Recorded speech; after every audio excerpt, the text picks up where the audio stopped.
เจ้าพี่น้องเนอมาอินคือนางเก้าป้าอ่อนไอจิยาครับเพื่อพี่เจ้าไอ้ตาแหนนเอาโมไอ้ตาแหนในเนอพี่น้องกันตอนแดนเนอชั่วโมงไอ้เนอคืออินก็โมน่าไอ้พี่น้องไอ้เนาะอ๋อ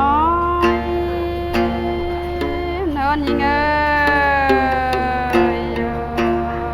ยบ้านนี้นะเนาะที่มาจังบ้านแดนเดิง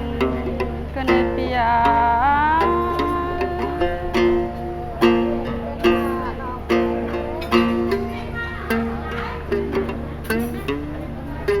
เธอยิง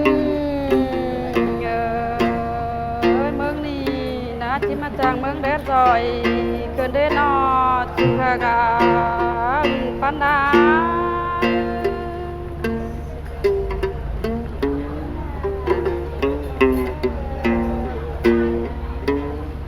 เธอยิงบ้านนี้นะนอที่แม่วานตรงดีเกินได้ปีเอ้ย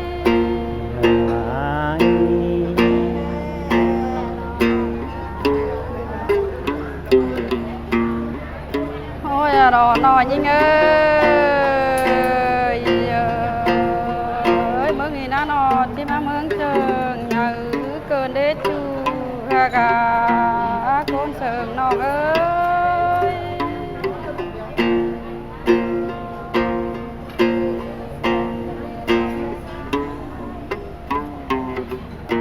นได้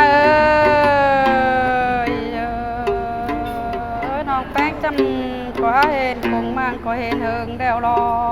จูหักยิ่งงามปั้นยิ่งงาม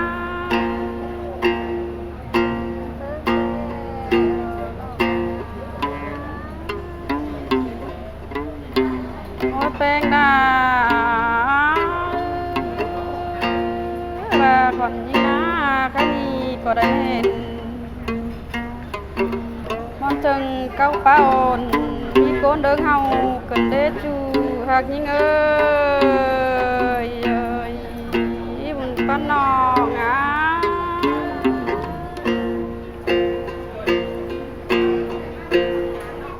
โน่นาได้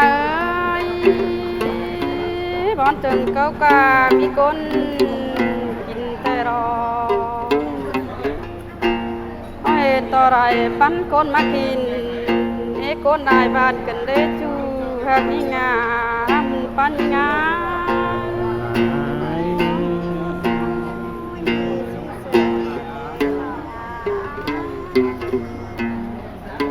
เธอน้องตอนนำหน้าน้องมีไรป่าเกินได้เปีย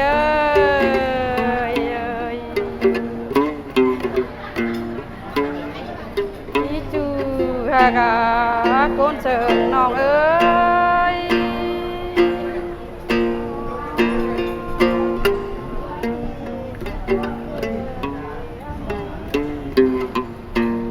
โอ้ยแป้งดาเห็นตัวปลาแฟนลงอ้อปึ้งมาจังกันเด้นอ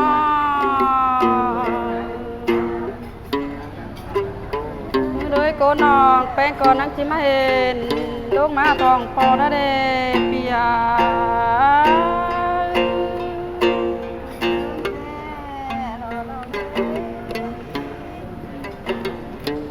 เฮินยิง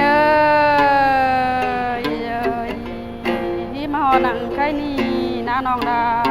ไอ้ก็ได้มีหนึ่งเก้าป้าอ่อนเงินเชอเมื่อนานับปีนา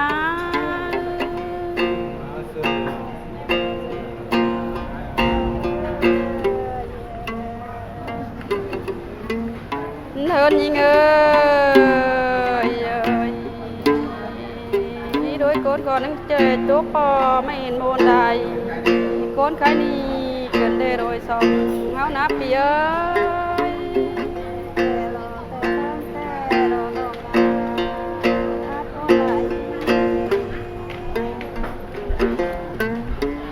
แป้งดา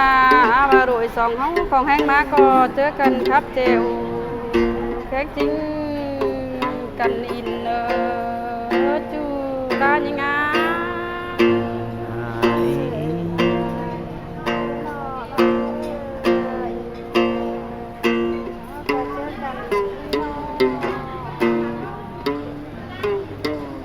เป็นนาคือว่าคนเอาไปหูมาอินก็ที่เท่าเชโจมันได้ได้เด็ดปีเอ้ยโอ้ได้น่าหน่อยสองเท่านี้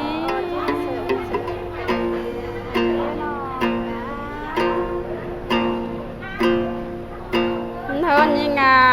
ไปเลยสองเท่านั้นอจีนได้อินเจอเมื่อวันก็เนื้อปีเนื้อโป้ได้น่าอายนะ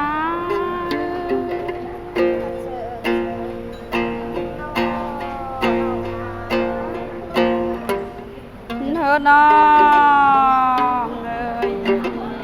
แบบเจอจีจอแดจอเจอเมื่อเจอบันเนื้ออีจูฮากาโกนเชิงน้องเอ้ย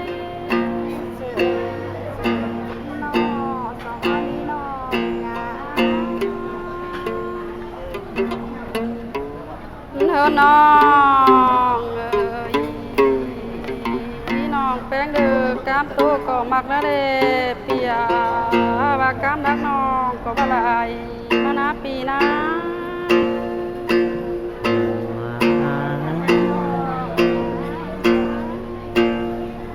เธอยิงเอ้ยน้องก็ที่ใจเฮอปีแป้งโตตึมเนอเปีย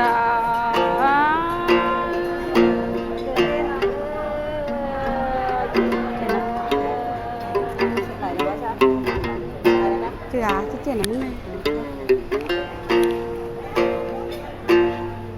อ๋อมีที่ฉันเตอเรียวเกี่ยวฉันล้างนองงาน่าเซิงเนเปียเนยที่ฉันเตอเรียนนักเรียนฟินตั้งกันตลอดสองเฮานี้น้องงานนั่นก็จะมีรอเดียวเฮ้เนยอีสานล้างเอ้ยน้อยที่เฮาเลยนั่งไหนครับเตรียมกันตลอดน้องงาปูนไหล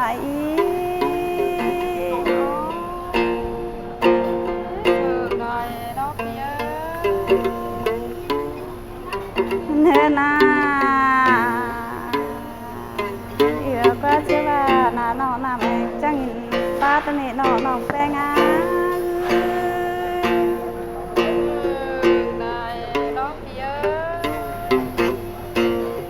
เนื้ออีน้ำขาดจังฟังตลอดน้องเอ้ย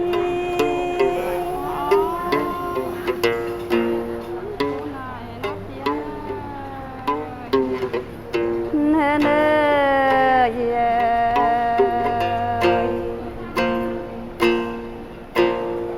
้อเก่งมึง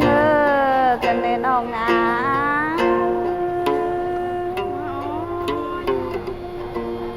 ตัวก้นหักที่สนใจตัวร้อยมันนาหน่อยที่บังเอิญจะได้เต่าตั้งนี้นอเป็นผู้เก่งเฮงรวยกันในเฮานี้นองา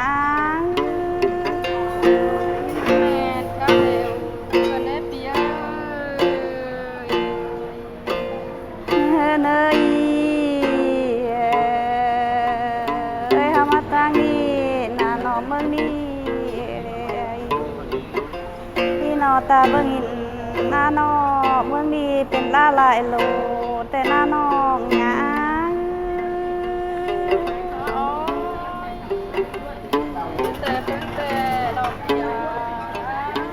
เนยอีตาเบิ่งแจงอินแต่บ้านนี้เป็นลาลายจองโลน้องงา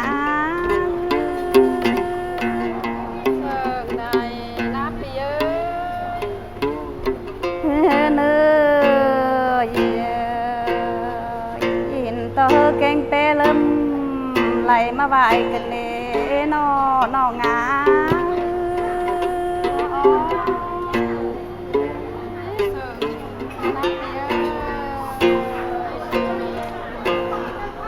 เนเนยินต่อป่าเนาแค่โตเอ้ยเทปันโคไหลน้องกันนองา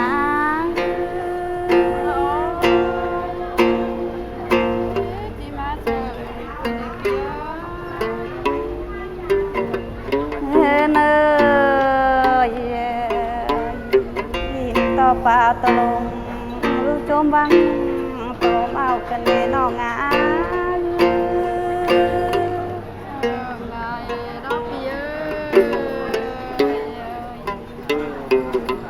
เนเนย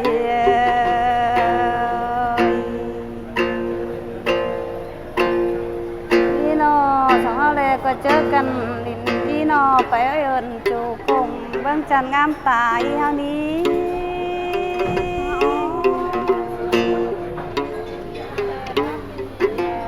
เนเน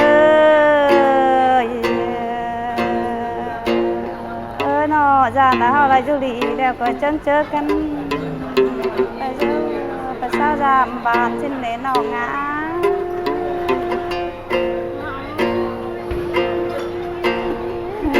เนยจานนะเฮาไรจุลาแล้วนะนอเจอกันไปเอาเอิญจูกุ้ง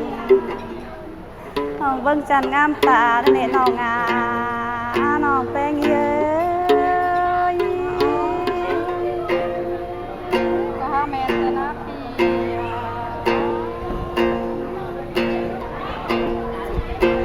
เนยอีสองเอาหน้านอ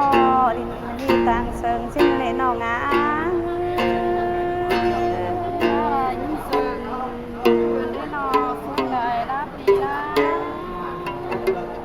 เนเนยอีกำกับพี่ลาได้บลายโลกำบลายเดี๋ยวนี้ไว้เชนีเน